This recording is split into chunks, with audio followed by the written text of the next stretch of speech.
우리 인간은 자신을 둘러싸고 있는 어떤 환경에 놓여 있습니다. 이는 매우 중요한데요. 여러분들께서는 어디에 둘러싸여서 살고 계시는지요? 오늘 우리는 구원으로 이끄는 어떤 울타리를 보게 됩니다. 이는 우리 자신도 원할 수 있는 바, 이 사순식이 나를 둘러싸고 있는 울타리를 새 곳으로 바꾸고 싶은 생각이 드실지 모르겠습니다. 어떤 공방에서 한 중년의 장인이 농루를, 돌림대를 돌리고 있습니다.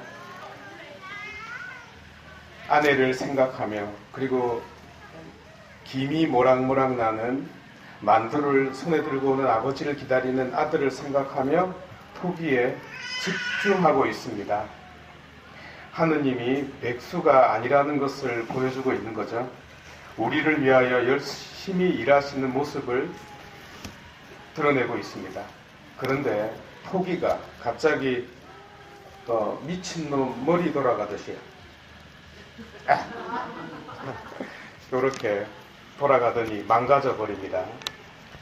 본문은 터졌다고 전하고 있습니다. 그러나 사실은 망가뜨린 것입니다. 왜요? 마음에 들지 않았어요. 떠오르는 사람들이 있을 수 있겠네요. 아들, 특히 남편, 그래도 본당 신부님, 마음에 안 드는 사람들이 이렇게 저렇게 있을 수 있습니다. 그러나 이 장인은 장인의 정신과 기술을 보여줍니다. 망가진 그릇을 버리지 않고 다시 농로를 돌렸거든요. 원래 재료를 다시 사용합니다. 똑같은 재료를 다시 쓰거든요. 다시 사용하는데 토기는 새 그릇이 되고 있는 중입니다. 그는 곧 하느님은 그것을 버리지 아니하시고 그 망가진 그릇, 나를 어루만져 주고 있습니다. 우리의 마음과 영혼을 어루만져 줍니다. 그리고 말씀하십니다. 너희는 모두 내 손 안에 있다라고 말입니다. 좋은 뜻으로 이 말을 했어요. 얼마나 아름다운 장면인지요.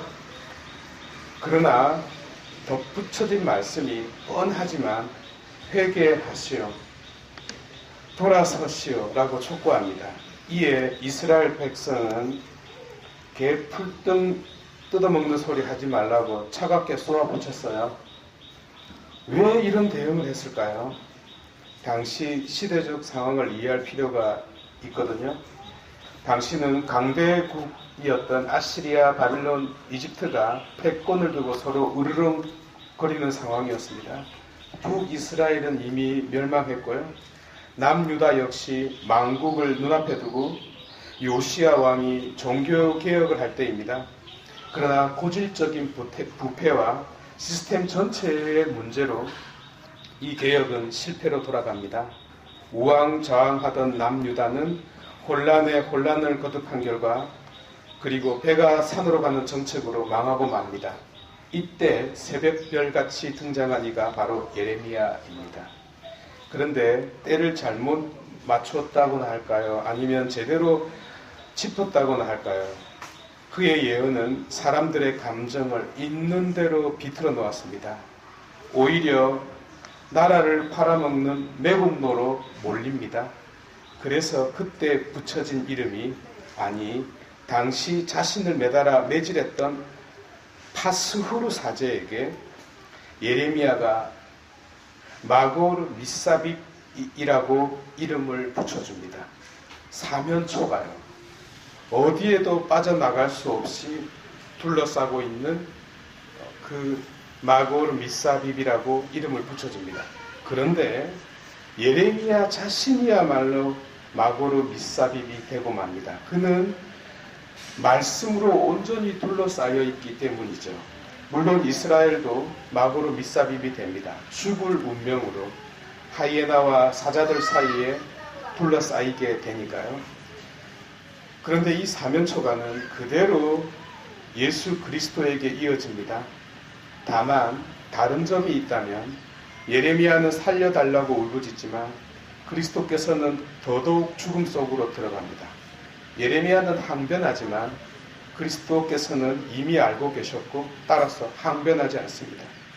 그분은 그들이 어떠하더라도 당신의 길을 가시고 그들을 용서하셨습니다. 오히려 제자들에게 그들을 위하여 전혀 예상치 못한 말씀, 곧 섬기는 자, 끝까지 가장 낮은 자로서 종이 되라고 가르칩니다.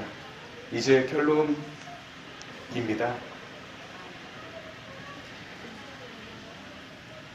우리도 우리를 둘러싸고 있는 여러 가지 환경을 따지면 그들과 전혀 다를 바 없습니다. 그런데 한번 보십시오. 그리스도께서는 너에 대한 존중, 그리고 우리에 대한 사랑으로, 그리고 당신 자신을 버리는 그 케노시스로, 나아가 자기 자신을 온전히 내어주는 그런 희생으로 둘러싸여져 있습니다. 만약 우리도 그리스도처럼 나를 둘러싸고 있는 것을 너에 대한 존중으로, 너에 대한 너를 참으로 섬기는 그런 존중, 그리고 한 손에는 말씀으로, 다른 한 손은 인내로서, 그리고 그리스도처럼 똑같이 자기 자신을 비우고 낮추는 그 겸손으로, 곧 마고르 미사비브로 내를 둘러싸고 있는 울타리를 새로 만든다면 우리도 그리스도처럼 이 세상을 구원으로 이끄는 그런 울타리로 만들 수 있으리라 확신합니다.